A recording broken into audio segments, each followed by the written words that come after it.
जय भीम। नमोबुद्धाय साथियों, बहुजन समाज को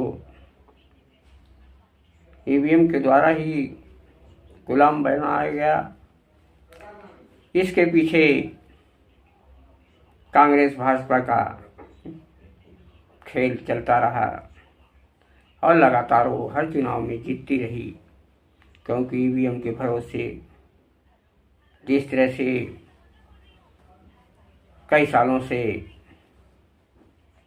कब्जा बनाए हुए हैं, जिस तरह से सभी संस्थाओं विभागों में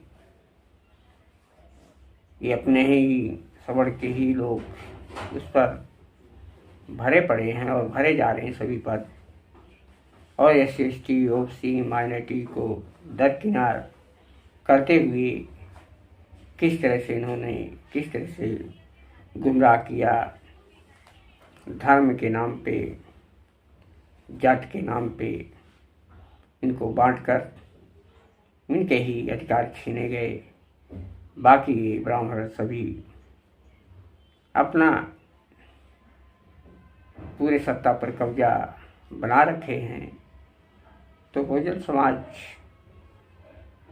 को समझना होगा, क्योंकि अगर ईवीएम नहीं हटाते हैं तो ये लगातार सत्ता में आते रहेंगे और बहुजन समाज के खिलाफ उनके हक और अधिकार को किस तरह से छीनेंगे। कहीं जातिवाद फैलाकर, कहीं संविधान विरोधी जो हैं वो लगातार जातिवाद धर्मवाद फैलाकर संविधान को ख़त्म करेंगे, नए नए कानून लगाएंगे और हमारे बहुजन समाज के सभी अधिकार को ख़त्म करने में काफ़ी इनका षड्यंत्र चलता रहेगा। इसलिए ईवीएम के खिलाफ लोगों को तेजी के साथ आना चाहिए। जब तक ईवीएम रहेगा तब तक ये लोग सत्ता पर रहेंगे, और सत्ता पे रहेंगे तो सारे सरकारी मशीनरी, पुलिस, दरोगा, थाने, IPS, अनेक बड़े बड़े अधिकारी, मंत्री से लेकर मुख्यमंत्री, प्रधानमंत्री, ये सब तानाशाही करेंगे और ये अपने हाथ में कानून लेकर ही ये काफ़ी अराजकता फैलाते रहेंगे, बहुजन समाज के ऊपर जुल्म ढाते रहेंगे। कोई इनकी सुनवाई नहीं होगी, उनके घर द्वार जमीन सब छीनते ही जाएंगे। तो इसके लिए बहुजनों को आगे आने होगा, कि तो बहुजन समाज आगे नहीं आएगा तब तक ये ऐसे लोगों को बांटकर अपना सत्ता हासिल करते रहेंगे। इसलिए बहुजन समाज को 2024 के चुनाव से पहले ही ईवीएम के खिलाफ उठ खड़े होने की ज़रूरत है। अगर ये ईवीएम नहीं हटाएंगे तो दोबारा फिर सत्ता में आते रहेंगे और ये आपका संविधान भी ख़त्म कर देंगे, आपके अधिकार भी ख़त्म हो जाएंगे। आपके ज़मीन रखने का, घर का अनेक तरह के जितने आपको सुविधाएं हैं सब ख़त्म कर दी जाएगी।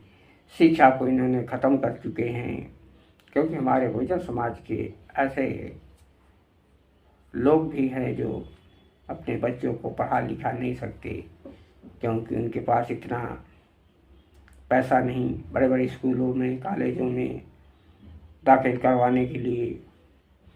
तो शिक्षा किस तरह से बहुजन समाज को हासिल होगी, क्योंकि अगर 5 किलो अनाज तो दे रहे हैं और देने की हर जगह इनकी गारंटी, जगह जगह प्रचार हो रहा है, स्टेशन पे, रेलवे स्टेशन पर, हर जगह मीडिया में, कि 5 किलो गेहूँ 2028 तक फ्री देंगे। लेकिन यही 5 किलो गेहूँ के बजाय शिक्षा व्यवस्था फ्री कर दें, लोगों की नौकरी देने की गारंटी दें, नौकरियां दें, रोजगार दें, तो माने कि ये गारंटी दे रहे हैं। लेकिन किस तरह से लोगों को भरमा रहे हैं, किस तरह लोगों को 5 किलो के दाने फेंक कर लोगों के मुंह बंद कर दिए हैं। क्या 5 किलो में उसका बेटा यूनिवर्सिटी, कॉलेज, विश्वविद्यालय में पढ़ सकेगा? क्या उसका शादी ब्याह हो सकेगा? क्या वो दवा कर सकेगा? बीमार है तो किस तरह से ये 5 किलो दाने फेंक कर लोगों को भरमा कर हमारे लोगों का अधिकार लोग छीन रहे हैं? ये इतना समझना चाहिए, क्योंकि संविधान में सबको फ्री शिक्षा, सभी को रोजगार देने का प्रबंध है। फिर भी ये मनवादी सरकारें जिस तरह से ईवीएम के द्वारा चुन कर आती हैं, वो हरकत करती हैं और बहुजन समाज को ये कांग्रेस भाजपा में मिलकर दोनों खेल खेलते हैं। कांग्रेस ने ईवीएम को हिलाया है और किस तरह से कांग्रेस बहुजनों के स्टेज पर घुस जाती है और इमोशनल ड्रामा करके बहुजनों के एकजुटता को ख़त्म करती है और उनके अधिकार छीनती है। इससे भी सावधान रहने की ज़रूरत है, क्योंकि बहुजन समाज जब तक जागरूक नहीं होगा तब तक ये छला रही जाएगा। जय भीम, नमो बुद्धाय। अम्बेडकर परिवार टीवी में आपका स्वागत है। सभी को अच्छा लगे तो लाइक करें, सब्सक्राइब करें। धन्यवाद। जय भीम।